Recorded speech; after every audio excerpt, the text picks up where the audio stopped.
It's not much of a ceasefire even by its own very limited rules.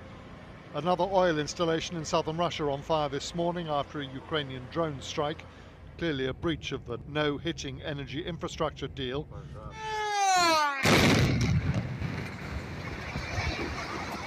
A Ukrainian hospital in the town of Sumy hit by the Russians. Not technically an energy plant, but it is a hospital. Is that meant to be okay? On a visit to Finland today, Ukraine's Volodymyr Zelenskyy claimed the Russians are still targeting power plants. But whether true or not, the reality is that a full-scale war is still raging in Ukraine. For Zelenskyy, what's missing is sufficient pressure on Putin on the battlefield. Putin's words are very different from reality, he said. That's why we need support for our air defenses. We need to pressure Russia to save people's lives. Trump and Zelenskyy spoke by phone for an hour this afternoon. Trump called it very good and said he was trying to align both Russia and Ukraine in terms of their requests and needs. We are very much on track, he said. His national security advisor was in on the call. We are going back and forth at every level, driving both sides towards a ceasefire and driving both sides towards an end to this war.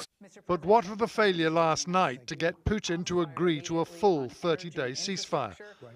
Quizzed on that, Trump wouldn't accept his diplomacy may be in trouble.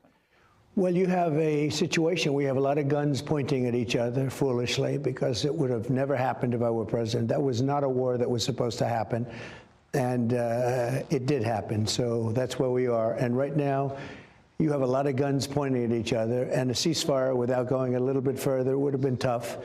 Russia has the advantage, as you know. The one substantial thing to have come out of the telephone diplomacy is a prisoner of war swap between the two sides. 175 Russians heading home this evening.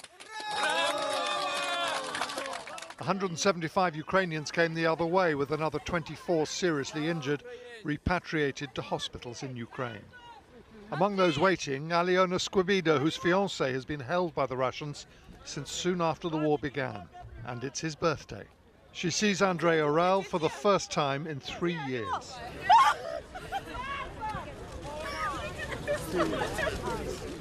His birthday wish? Peace for Ukraine. James Smates, News at 10. Robert joins us from Washington. Robert, are there grounds for a little optimism over Ukraine tonight? Oh, I think so, Tom. I mean, certainly more optimism than before. I mean, we've gone a long way in these, in terms of the pyrotechnics we saw in the Oval Office just 19 days ago. After all, we've got a limited ceasefire in terms of energy infrastructure, although it's not quite clear whether that's already in force. We've got technical talks beginning in Saudi Arabia on Monday, hoping to extend that ceasefire to the Black Sea and then to the front lines. And as James reported there, we've already had an exchange of POWs, although that has periodically happened throughout the conflict.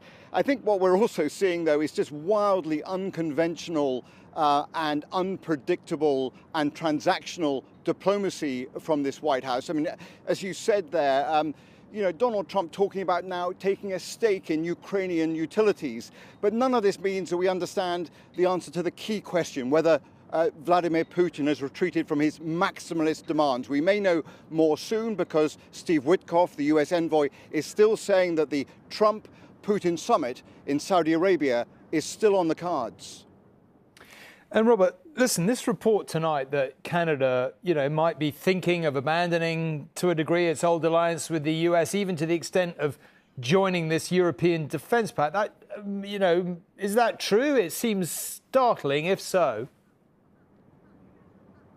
Yes, I mean, I think what it tells you and tells Washington is that there are consequences to alienating your key allies. Canada now talking about having a much deeper, much broader collaboration with European defence manufacturers. In other words, those taunts from the White House about Canada being the 51st state hasn't just kind of caused deep political and personal offence. It's actually meaning that Canada is now hedging its bet. And it is also true to say that, you know, if you're viewing the world from Ottawa, you're wondering if your best ally is no longer to your south, but across the Atlantic in the form of the EU and the UK.